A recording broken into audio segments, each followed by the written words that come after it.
चले प्यारे विद्यार्थियों, सर्किल पॉइंट यूट्यूब चैनल पर आप सबों का स्वागत है। मैं एम चक्रवर्ती आप विद्यार्थियों का फिर एक बार स्वागत करता हूं आपके यूट्यूब चैनल सर्किल पॉइंट पर। तो आज हम लोग का एक टॉपिक है राजभाषा, जो कि सभी परीक्षाओं के लिए काफी महत्वपूर्ण होगा और इससे आप पर सभी प्रतियोगी परीक्षाओं में प्रश्न भी पूछे जाते हैं।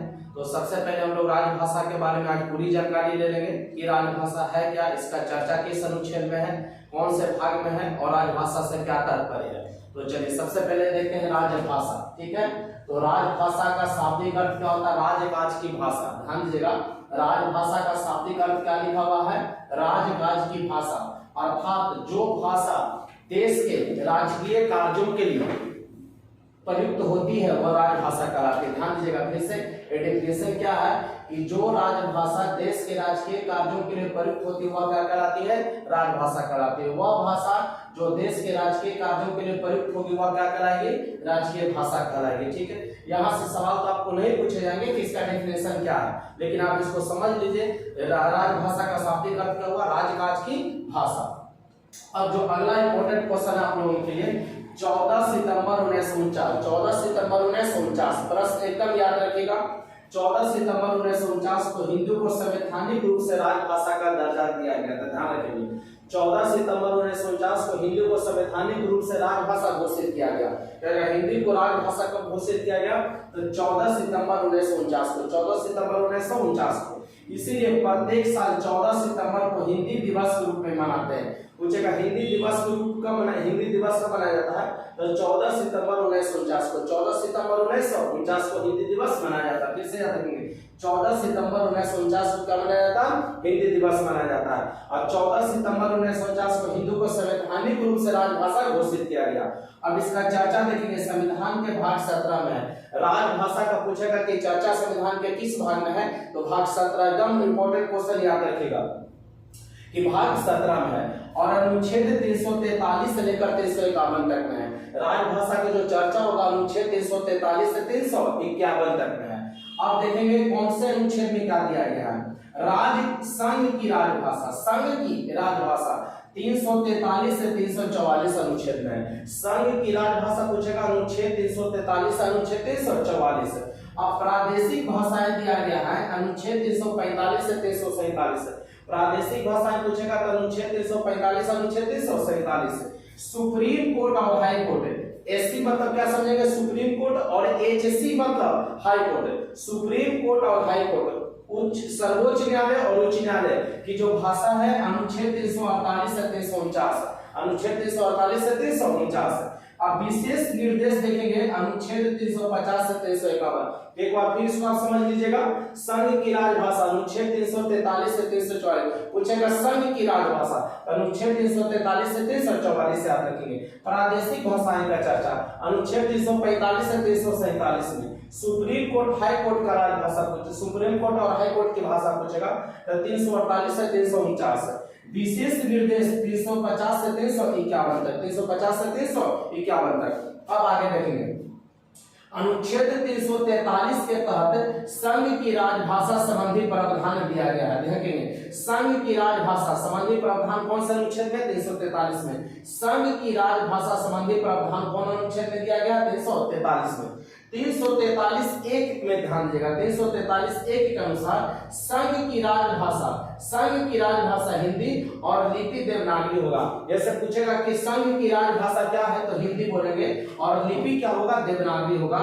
अनुच्छेद 343 के 1, 343 के 1 के अनुसार संघ का राजभाषा हिंदी और लिपि कौन सा? देवनागरी याद रखेंगे। राजभाषा हिंदी और लिपि देवनागरी कौन सा अनुच्छेद में? 343 के 1 में, 343 का 1 में। तो आप इसको एक बार फिर से ध्यान देकर समझ लीजिएगा ताकि आपको बेहतर तरीके से याद हो जाए। अगर आपको जो पॉइंट समझ में नहीं आ रहा है आप वीडियो को रोककर एक बार उसे अच्छे तरीके से ध्यान देकर समझ लीजिएगा। 14 सितंबर को हिंदी दिवस, वेरी इंपॉर्टेंट क्वेश्चन। भाग 17 में है राजभाषा और अनुच्छेद 343 से 300 पूछेगा राजभाषा किस अनुच्छेद में? 343 से 351 में। भाग पूछेगा 17, हिंदी को संवैधानिक रूप से राजभाषा घोषित किया गया था 14 सितंबर 1949 को और 14 सितंबर को प्रत्येक साल हम लोग हिंदी दिवस के रूप में मनाते हैं। आप ध्यान दीजिएगा अनुच्छेद 344 के 4 के तहत, अनुच्छेद 344 के 4, ध्यान दीजिएगा, अनुच्छेद 344 के 4 के तहत एक 30 सदस्यीय संयुक्त संसदीय समिति, ध्यान दीजिएगा, संयुक्त संसदीय समिति पूछेगा कि किस अनुच्छेद के तहत संयुक्त संसदीय समिति के गठन का प्रावधान है, तो 344 के 4 के तहत। इसमें कितने मेंबर होंगे, तो 30 मेंबर होंगे। कितने मेंबर, 30 है। और 30 में से ध्यान दीजिएगा 20 लोकसभा से चुनाव कराएगा, कहां से, लोकसभा से, 20 लोकसभा से चुनाव कराएगा और 10 कहां से, राज्यसभा से, ध्यान रखिएगा। LS मतलब लोकसभा और RS मतलब राज्यसभा, ध्यान दीजिएगा। अनुच्छेद 344 4 के तहत 30 सदस्य संयुक्त संसदीय समिति के गठन का प्रावधान दिया गया है। तो 30 मेंबर में 20 को लोकसभा से चुने जाएंगे और 10 को कहां से, राज्यसभा से चुने जाएंगे। बच्चों उम्मीद कर रहे हैं कि आप लोग बेहतर तरीके से इसको समझ रहे होंगे और सिर्फ याद आप लोग को करना है कि इसमें 30 मेंबर होते हैं, तो 30 में से 20 को कहां से चुनाएगा, लोकसभा से, और 10 को कहां से चुनाएगा, राज्यसभा से। क्या है, तो संयुक्त संसदीय समिति, संयुक्त संसदीय समिति अनुच्छेद 344 के 4 के तहत इसका प्रावधान दिया गया है। अगला, किसके आदेश द्वारा राजभाषा आयोग का गठन किया जाता है, तो राष्ट्रपति का आदेश द्वारा। फिर से इंपॉर्टेंट क्वेश्चन याद रखेंगे, किसके आदेश द्वारा राजभाषा आयोग का गठन किया जाता है। कुछ प्रश्न आप लोग के लिए दिया गया है जो यहाँ पर नोट के रूप में लिखवा दिए हैं। किसके आदेश द्वारा राजभाषा आयोग का गठन किया जाता है, तो राष्ट्रपति के तहत। प्रथम राजभाषा आयोग का गठन कब किया गया था, तो जून 1955 में। प्रथम राजभाषा आयोग का गठन पूछेगा कब किया गया, तो जून 1955 में। इसका अध्यक्ष कौन बने थे, बीजी खेर, बाल गंगाधर खेर, याद रखेंगे। प्रथम राजभाषा आयोग का गठन कब हुआ, जून 1955 में। पूछेगा किसकी अध्यक्षता में किया गया, तो बीजी खेर, बाल गंगाधर खेर, बाल गंगाधर खेर। अगला, नवंबर 1957 में किसकी अध्यक्षता में राजभाषा पर संसदीय समिति का गठन किया गया था, याद रखिएगा। नवंबर 1957 में किसकी अध्यक्षता में राजभाषा पर संसदीय समिति का गठन किया गया था, गोविंद बल्लभ पंत, गोविंद बल्लभ पंत, याद रखेंगे। राज्यों के राजभाषा का निर्धारण कौन करेगा, तो विधानमंडल। राज्यों के राजभाषा का निर्धारण कौन करेगा, तो विधानमंडल करेगा। संघ और किसी राज्य के मध्य, संघ मतलब देश, हमारा केंद्र सरकार, संघ और किसी राज्य के मध्य या परस्पर दो राज्यों के मध्य, दो राज्य जैसे बिहार हो जाए, पश्चिम बंगाल हो जाए, बिहार हो जाए, उत्तर प्रदेश हो जाए, या कोई दो राज्य हो जाए के मध्य पत्राचार किस भाषा में किया जाता है, तो हिंदी और अंग्रेजी में। जैसे कहने का अर्थ हुआ कि केंद्र बिहार को अगर कोई पत्र लिखना चाहेगा या बिहार केंद्र को पत्र लिखना चाहेगा या अपनी भाषा को जो है ना पत्राचार करेगा, किस भाषा में करेगा, तो हिंदी या अंग्रेजी में। या मान लीजिए केंद्र सरकार किसी राज्य के साथ करे या कोई दो राज्य अपने साथ पत्राचार करता है, तो कौन भाषा का प्रयोग करेगा, हिंदी तथा अंग्रेजी का। हिंदी का करेगा या अंग्रेजी का करेगा। तो बच्चों ध्यान दीजिएगा, अभी हम लोग राजभाषा देख रहे हैं और राजभाषा में इतना आप लोग ध्यान से इसको याद कीजिएगा। फिर इसी में आगे हम लोग पढ़ रहे हैं अभी, ठीक है, कि राजभाषा में देखेंगे अभी टोटल कितने राजभाषा हैं, बात समझ गए ना, इसका कौन अनुसूची में चर्चा है, ये सब अभी हम लोग आगे देख रहे हैं।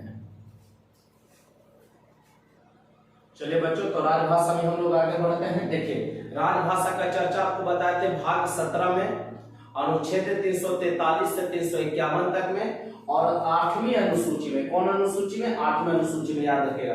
पूछेगा राजभाषा का चर्चा किस अनुसूची में है, तो 8वीं अनुसूची में राजभाषा का। प्रारंभ में कुल 14 राजभाषा था, ध्यान दीजिएगा।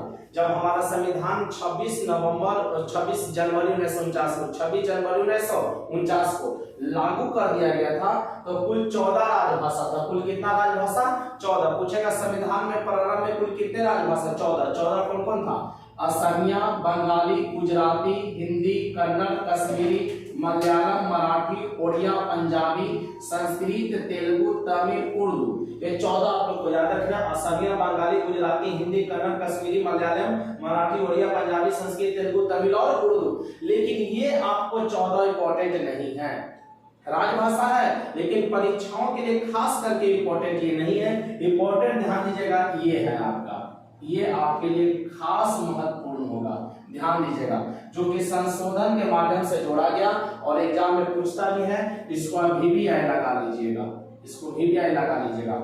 और वर्तमान समय में पूछेगा कितना, 22।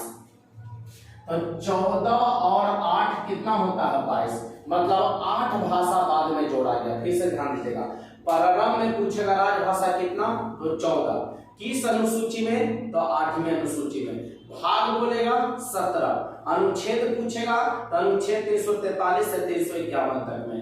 प्रारंभ में 14, वर्तमान में कितना 22, तो 22 हुआ तो 8 कब कब जुटा, जो ध्यान दीजिएगा। सबसे पहला ध्यान दीजिएगा, 21वें संशोधन 1967 में सिंधी को जोड़ा गया। देखिए 21वें संशोधन 1967 में सिंधी को किसको जोड़ा गया, 100 से 67 होता है 1967 में किसको जोड़ा गया, सिंधी को। 100 से 67 से सिंधी होगा, ध्यान दीजिएगा।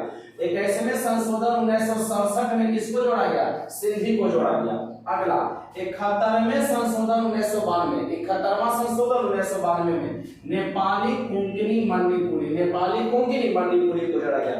71वें संशोधन 1992 में नेपाली कोंकणी मणिपुरी, नेपाली कोंकणी मणिपुरी को जोड़ा गया। 3 याद रखिए, नेपाली कोंकणी मणिपुरी, सब में देखेंगे लास्ट में दीर्घिकार का मात्रा लगा हुआ, नेपाली में, कोंकणी में और मणिपुरी में दीर्घिकार का मात्रा लगा हुआ, तो पकड़िए। 71वें संशोधन 1992 में, 71वें संशोधन 1992 में कितना 3, तो 3 और 1 कितना 4 हो गया है। तो नेपाली कोंकणी मणिपुरी, नेपाली कोंकणी मणिपुरी याद रखेंगे। 71वें संविधान संशोधन 1992 में नेपाली कोंकणी और मणिपुरी को जोड़ा गया। 91वें संशोधन 71वें संशोधन के में 71वें संशोधन 1992 में नेपाली कोंकणी और मणिपुरी को जोड़ा गया था। 92वें संशोधन 92वें संशोधन 2003 में, ध्यान दीजिएगा। और 71 और 21 जोड़े गए थे कितना 92 होता है, ध्यान रखेंगे। 71 और 21 जोड़ दीजिए कितना 92, तो 92वें संशोधन 2003 में जोड़ा गया था। बोडो, डोगरी, मैथिली, संथाली, तो देखेंगे 2 को में ली लगा हुआ, मैथिली संथाली, मैथिली संथाली। बोडो और डो से खत्म और डोए से चाली, डोगरी, तो बोडो, डोगरी, मैथिली, संथाली किसमें 92वें संशोधन 2003 में। तो 4 और 3 7 और 1 8 टोटल जोड़े गए, एकदम याद रखिएगा। फिर से एक बार समझ लीजिएगा। 21वें संविधान संशोधन 1967 में सिंधी, 67 सिंधी पकड़ लीजिए। 71वें संशोधन 1992 नेपाली कोंकणी मणिपुरी, नेपाली कोंकणी मणिपुरी। 92वें संशोधन 2003 में बोडो, डोगरी, मैथिली, संथाली, बोडो, डोगरी, मैथिली, संथाली। अब अगला पॉइंट ध्यान रखिए, मेघालय, मिजोरम और नागालैंड की राजभाषा अंग्रेजी है। मेघालय, मिजोरम, नागालैंड की राजभाषा अंग्रेजी है, लेकिन 8वीं अनुसूची में शामिल नहीं है। फिर से ध्यान दीजिएगा, मेघालय, मिजोरम तथा नागालैंड का राजभाषा अंग्रेजी है, लेकिन इसको 8वीं अनुसूची में शामिल नहीं किया गया है। भारतीय नागरिकों को, ध्यान दीजिएगा, भारतीय नागरिकों को किस अनुच्छेद के तहत अपनी भाषा, लिपि या संस्कृति, भाषा, लिपि या संस्कृति को संरक्षित या सुरक्षित करने का अधिकार दिया गया अनुच्छेद 29 के द्वारा। और यह आपका एक मौलिक अधिकार है, यह आपका क्या है, एक मौलिक अधिकार है। भारतीय नागरिकों को किस अनुच्छेद के तहत अपनी भाषा, लिपि या संस्कृति को संरक्षित करने का अधिकार है, तो अनुच्छेद 29। अनुच्छेद कौन सा, अनुच्छेद 29 याद रखेगा आप लोग। तो ये आज आप लोग का राजभाषा का टॉपिक था।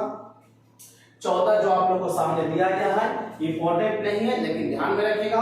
8 जो जोड़ा गया, हम फिर से कहेंगे, सवाल यहीं से पूछे जाते हैं। कह देगा कि सिंधी को कितने संशोधन द्वारा जोड़ा गया, तो 71वें संशोधन। नेपाली कोंकणी मणिपुरी को तो 71वें संशोधन 1992 में। बोडो, डोगरी, मैथिली, संथाली, देखेंगे इसमें भी मैथिली, संथाली दोनों में ही लगा हुआ है। मैथिली इसमें भी देखेंगे थी और मैथिली, इसमें भी संथाली। बोडो, डोगरी, बोडो, डोगरी 2003 में 92वें संशोधन के द्वारा। और 71 और 21 जोड़ेंगे तो कितना हो जाएगा 92। तो 21वें, 71वें और 92, तो 4 3 7 और 1 8। ये आप लोग को याद रख लेना बच्चों। अगर परीक्षाओं में सवाल राजभाषा से पूछे जाएंगे तो इतना आपके लिए बेहतर रहेगा।